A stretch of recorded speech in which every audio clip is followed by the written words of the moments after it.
Hello, everybody, and welcome to OpenExO Live. So great to have you all with us. Today, we have Michael Friebe, who is going to be chatting with us. And as you can see on the screen, we have a great lineup of people who are going to be joining us in the coming weeks. Before I get Michael up on camera, I do want to just share what a few of our community members have had to say about Michael. And so we start off with this from Lance Pepler, who's the host of Exponential Organizations podcast. And he just said, Dr. Michael Friebe is a leader in his field and always generous with his time. His insights into exponential health are amazing. In the 63 episode of my podcast, his episode is the most popular, so that's great. Next up from Oliver Moorbach, he just said, I first got to know Michael as a disruptor during the final presentation of my EXO Sprint certification and have really enjoyed exchanging ideas and working with him ever since. He is one of the OpenExO ambassadors in Germany and the DACH region, supporting the growth of the community, not only by talking, but by doing. He is a professor, but his true passion is making innovations in healthcare come to life as a true entrepreneur. Great to have a fellow community member like Michael. Then Eliane Oy, she said, we chose Michael as an advisor to review an investee's pitch. Michael was both on point, sharp, and super helpful in his role as an expert reviewer. He gave sound advice and honest feedback without mincing his words in the area of technology, team, and business model, which galvanized the investee to up their game and work on the improvement points highlighted. I would wholeheartedly recommend Michael as an advisor in the healthcare space, in any company needing a reality check and or guidance on the next steps. And then lastly, we have from T. Hien, who just said, Professor Dr. Michael Friebe is an expert in the field of healthcare with an absolute mastery of exponential technologies and how they relate to a paradigm shift in digital healthcare delivery for both physicians and patients. He is a listed inventor of over 100 patent applications, author of more than 300 scientific contributions, has started well over 20 medical technology startups, which have earned him a well-deserved position at the pinnacle of global thought leadership in this emerging field. I am confident that Michael's impact will be long-lasting and that his example will influence how we all negotiate the intersection of healthcare delivery, information technology, and entrepreneurial opportunities. So, Michael, it is great to have you. There's some great information there about you. So how did you get involved in the EXO community? Well, thank you for having me, Kevin. And first of all, thank you very much to Eliane, to Tien, to Oliver, and to Lance for these statements. I did not know about them, so I'm very humbled and very happy that they came out so positive. So I would have hoped that the negative one you would have scrapped out, right? So anyway, just a quick one on the EXO community. It was actually by accident, believe it or not. I thought I was doing a little, in my own field. I was working to a certain extent exponential without knowing that it was exponential, because I was always trying to look for disruption, for something that is not necessarily only new, but maybe also challenges the way it's been done at the moment. And then I actually got involved. I read the book from Salim. I am a Singularity alumni, I have to say, too. So I was several times in the US also for the exponential medicine. I'm also attended some Singularity programs in the Bay Area. So I got a little involved in this because I believe in lifelong learning anyway. And I'm, believe it or not, maybe we get to this question later on. Don't believe in university in general anymore, at least not the way it's set up at the moment. So that Singularity appealed to me, and then the EXO community appealed to me. And there's unbelievable amount of really intelligent and cool people in this community that you can really learn a lot and you can do a lot with them, and they can actually motivate you a lot. So I got stuck with it to a certain extent, and I'm very happy that I got stuck with it. I mean, Oliver was one of the ones who was mentioned beforehand. He's now setting up a German community on this one, so it's really getting along. And the EXO mind model, and I call it to a certain extent a mind model, is something that a lot of people still don't know about. And I think our job and our role at the moment is to, educate people about it, educate people on how they can use it, educate people on how they can make the best out of it for the future. So yeah, absolutely, and everything, of course, starts with massive transformative purpose. Can you share what your massive transformative purpose is? I'm not. I'm sure if it's difficult or not, but I call it healthcare democratize enabler. So maybe I should explain a little bit about this. I'm fortunate enough that I made a little money. I'm not filthy rich or anything, but at least I can make decisions on my own, and I don't necessarily have to follow somebody telling me what to do. So and that has actually been very helpful, because now I really do what I'm passionate about, and I want to do what I'm passionate about. I want to go forward with what I'm passionate about. And what the problem is I see in healthcare, and I have actually traveled the world. I'm also very much involved in an Australian university, in an Indian university, in an African university, so almost covering the different global areas. That healthcare is such an important issue, is such a forward, is such a how would I say this? Is such a laid back. It's not very digital. It's not very innovative. It is actually going on technology that is quite old, is not personalized, is not patient centric, and the huge problem is that we are having not only two but maybe three different levels of healthcare delivery. We have the people who have money, and if you have money, you have, by statistics, a 13, 14-year advantage in life expectancy.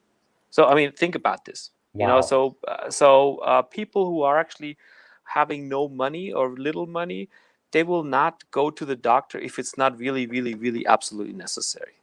But being absolutely necessary may be too late. So using the exponential technologies that we have to actually create devices and tools that would allow people to check their health status, to maybe do some prevention beforehand, to actually maybe even do a lot of home care rather than going to the hospital or to a private practice, would basically democratize healthcare. You'd be able to do it at home. You would not need to have a lot of money. Now, this is not a good business model, having something cheap or freely available, but I think that's something that we need to actually work on as healthcare innovators. We need to make sure that everybody has the same healthcare.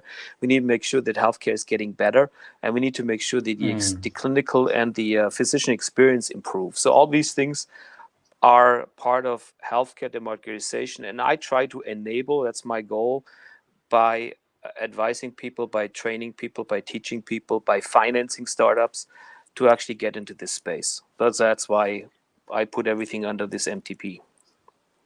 Okay, no, absolutely. And so when you speak about democratization of health, what exactly are you hoping for? I mean, obviously, we'd love. Is this everybody has access to healthcare no matter what and no matter where? Yeah, that's exactly. I mean, not much I can say to that.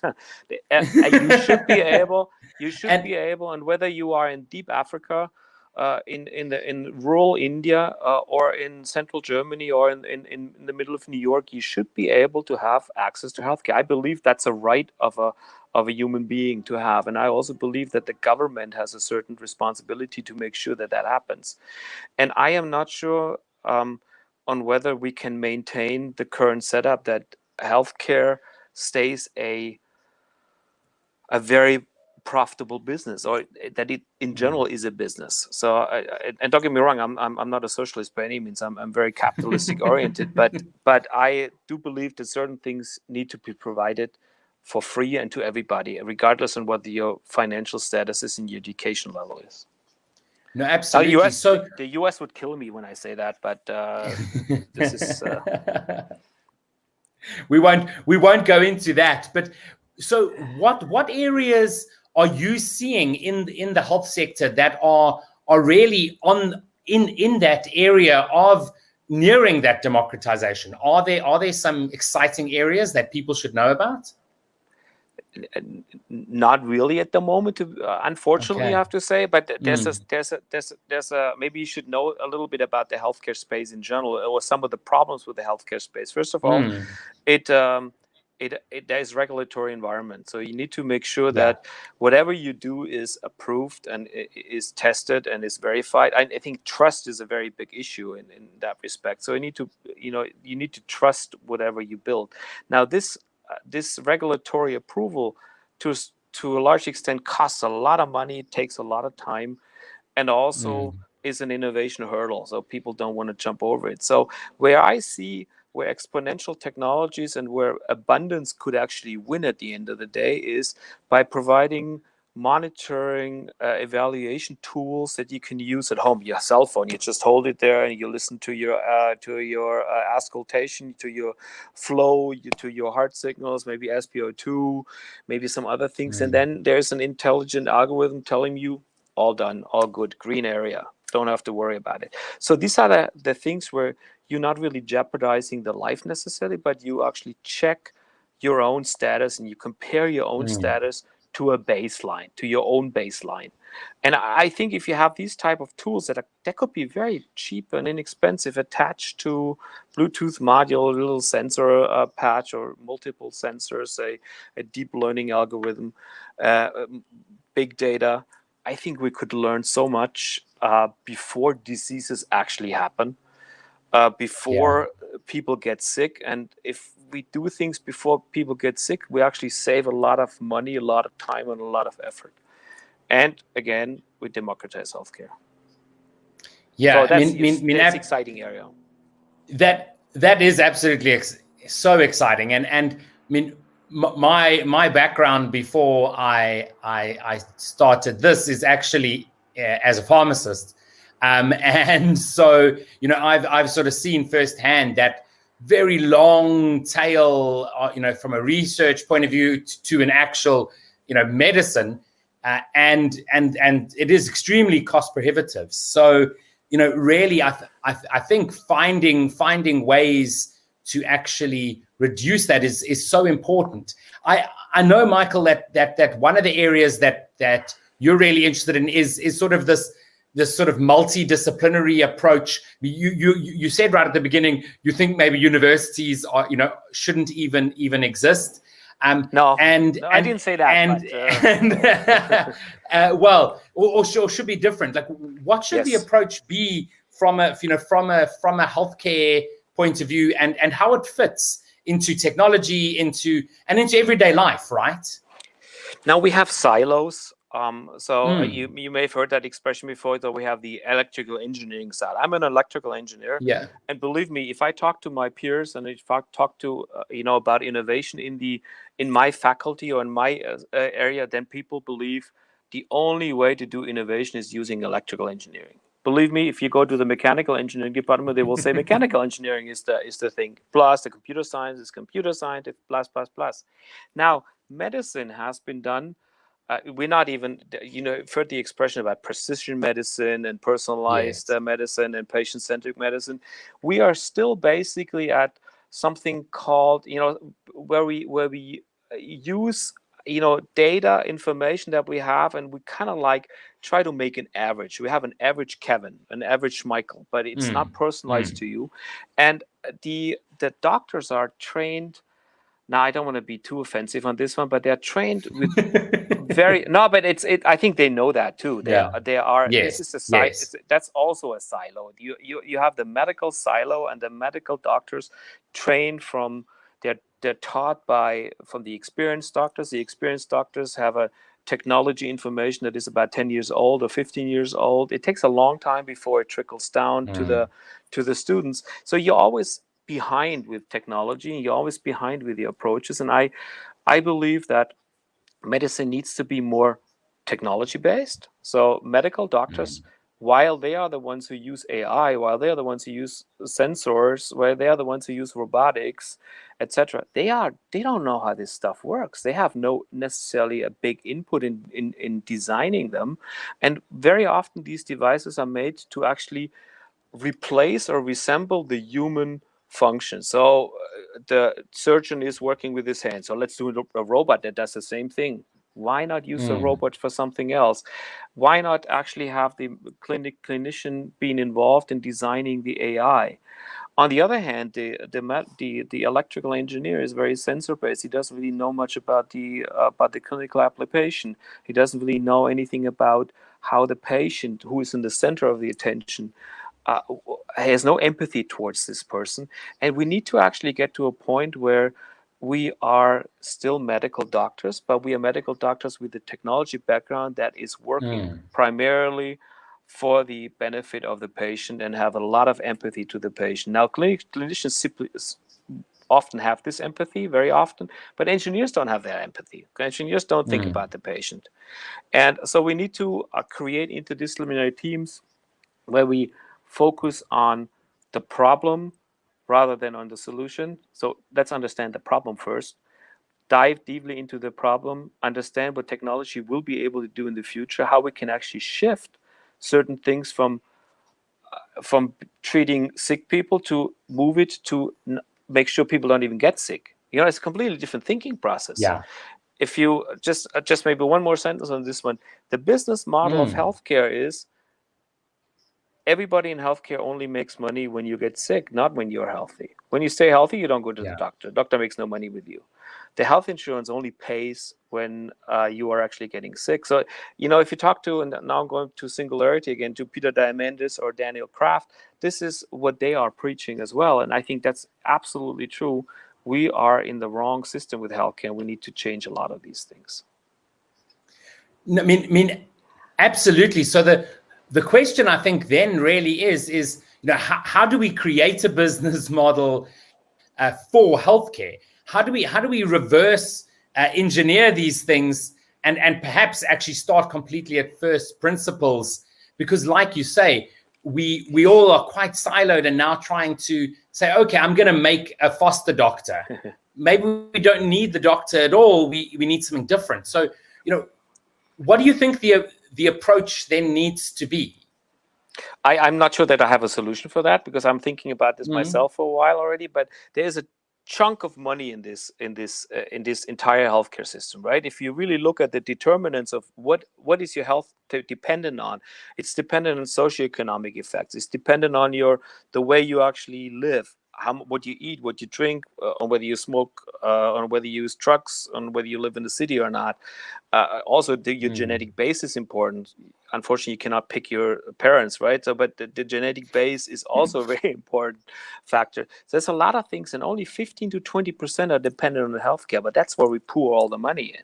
So there is a lot of money, but I think we just need to somehow redistribute that. That will be very difficult because hospitals will probably not be needed as much anymore. Now you will still have accidents, so you still need the hospitals, and you still get sick, and you will still need hospitals, but probably less than we do right now.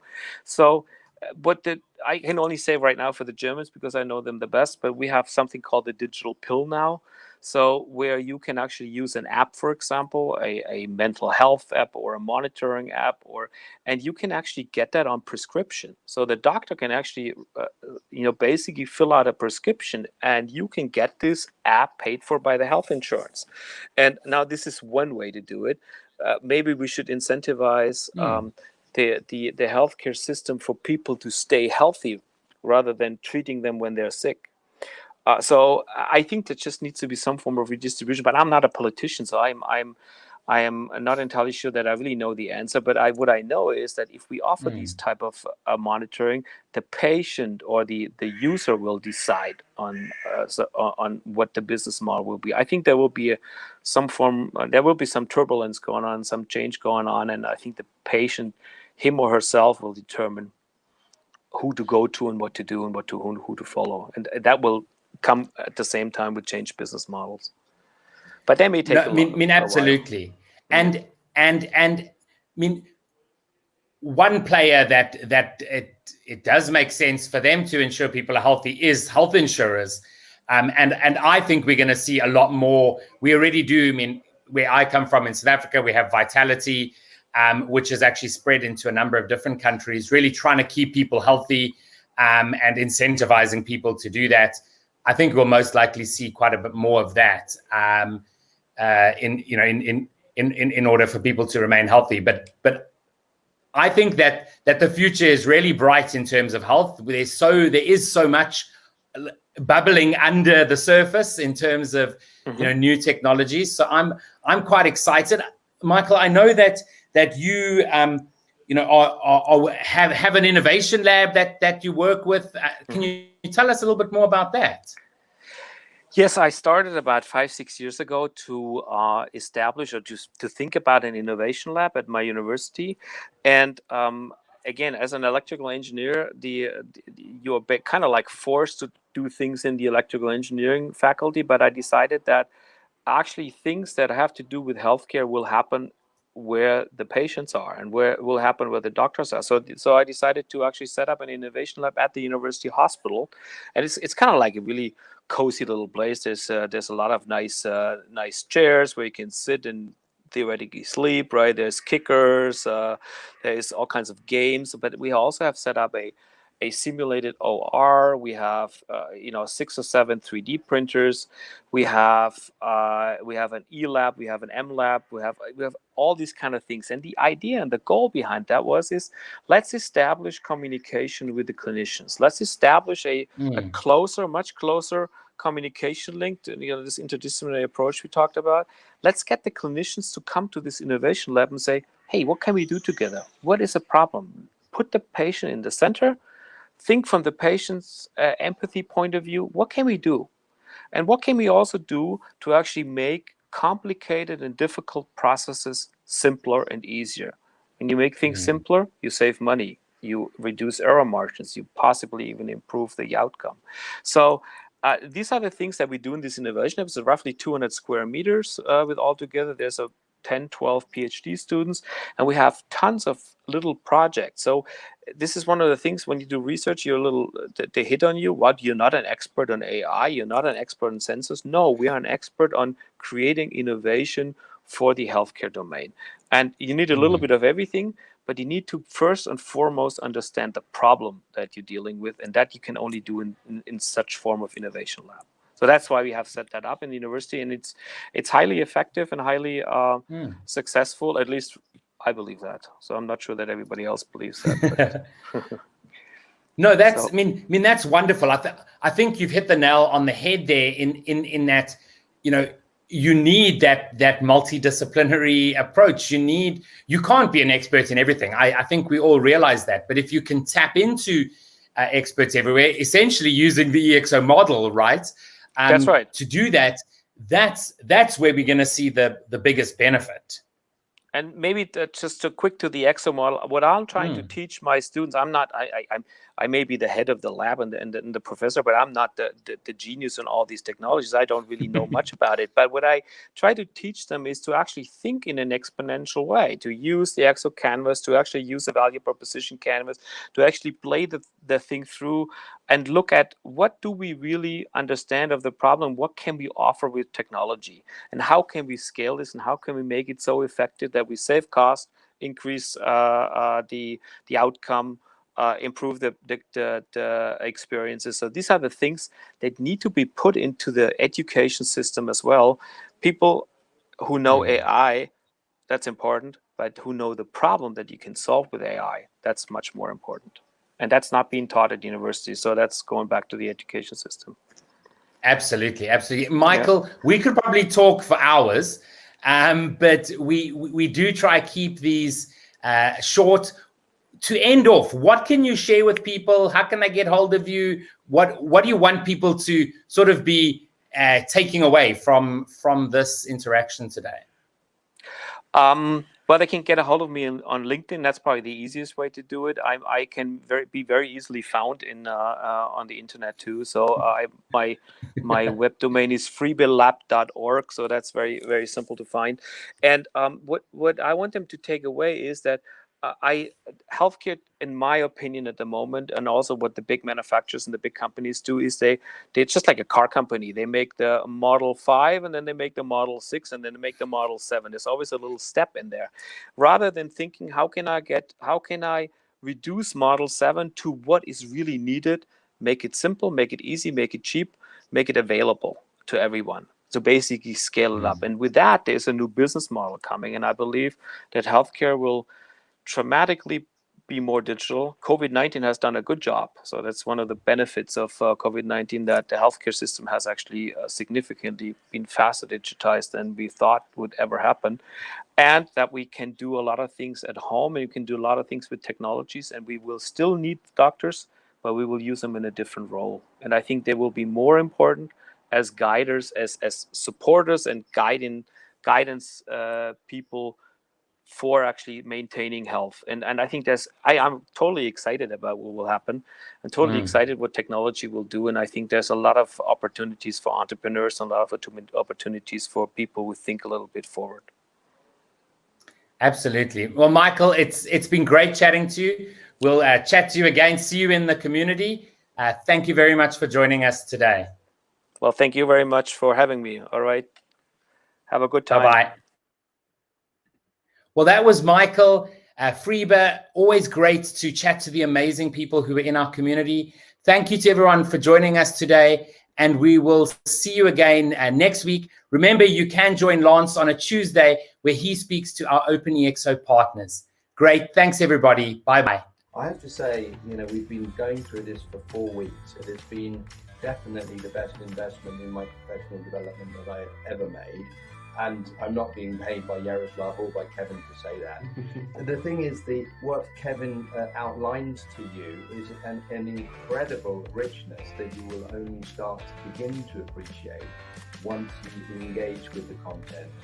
And Yaroslav is a very modest fellow, but the work has been done over all of these sprint cycles for consultant training has really developed a fantastic product. I mean, my understanding of the method and the approach and its application to a client has been absolutely outstanding.